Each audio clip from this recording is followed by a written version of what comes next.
বন্ধুরা, আজকের ভিডিওতে আমরা আলোচনা করব কিভাবে হোমিওপ্যাথিক চিকিৎসার মাধ্যমে কোনো রকম পার্শ্ব প্রতিক্রিয়া ছাড়াই শিশুদের নাক বদ্ধ হওয়ার সমস্যা থেকে দ্রুত মুক্তি পাওয়া যায়। তবে মূল বিষয়ে যাওয়ার আগে একটা ছোট্ট অনুরোধ, ভিডিওটা সম্পূর্ণ দেখুন।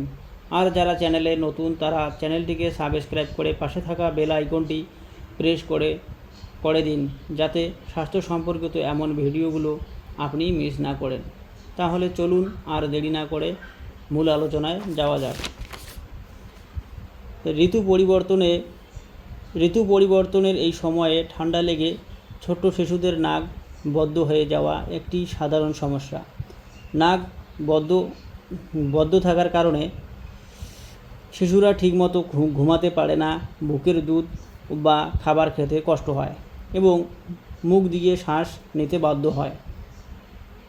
রাসায়নিকযুক্ত নাকের ড্রপ ব্যবহার না করে আপনি ভরসা রাখতে পারেন পার্শ্ব প্রতিক্রিয়াহীন হোমিওপ্যাথি চিকিৎসার উপর।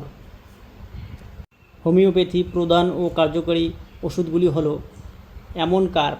শিশুদের নাক বদ্ধ হয়ে যাওয়া, নাক দিয়ে শ্বাস নিতে না পারলে এই ওষুধ 2 ঘন্টা ছাড়া দিতে হবে। বা এন্টিমটার, নাক বদ্ধ হয়ে থাকে, সঙ্গে বুকের ও গলার ভিতর ঘর শব্দ হয়, তাহলে এই ওষুধটি 2 ঘন্টা পর দিতে হয়। বা শ্যাম্বুকাস নাইগ্রা, সর্দির জন্য শিশু কান্নাকাটি করে হাঁসফাঁস করে, সঙ্গে দ্রুত শ্বাস নেয়, তখন এই মেডিসিনটি খুব ভালো কাজ করে, 2 ঘন্টা পর দিতে হয়।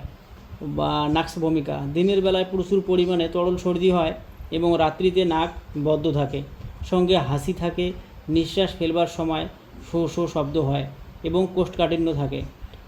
2-3 ঘন্টা অন্তর দিলে ভালো কাজ পাওয়া যায়। বন্ধুরা, ওষুধের পাশাপাশি শিশুর ঘরটি আর্দ্র রাখুন এবং প্রয়োজনে হালকা গরম কাপড়ের সেক দিন। বিস্তারিত জানতে আপনার নিকটস্থ হোমিওপ্যাথিক চিকিৎসকের সাথে যোগাযোগ করুন। ধন্যবাদ। সুস্থ থাকুন, ভালো থাকুন।